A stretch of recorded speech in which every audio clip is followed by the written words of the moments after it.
আমরা রমজান মাসে যেরকম ফরজ রোজা রাখলাম, সেভাবেই রমজান মাসের পরে আরও 11টি মাসে যে সমস্ত নফল এবং সুন্নত রোজাগুলি রয়েছে সেগুলো আমরা রাখবো। এখন যেরকম শাওয়াল মাস চলছে, তো এই শাওয়াল মাসে কয়টা রোজা আছে? 6টা।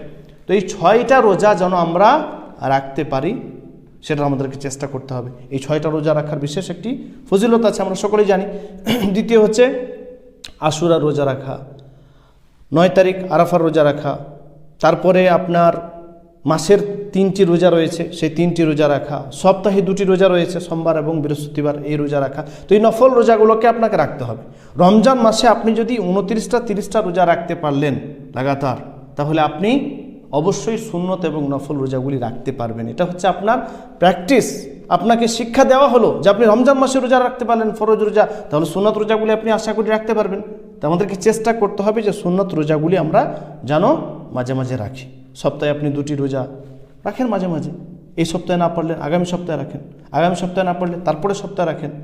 তারপরে যখন আইয়ামে বীজ মানে মাসের 3টি রোজা সেটা আপনি রাখেন, তারপরে আশুরার রোজা রাখেন, আরাফার রোজা রাখেন। এভাবে যে সমস্ত সুন্নত রোজাগুলি আছে সেগুলো আপনি রাখবেন।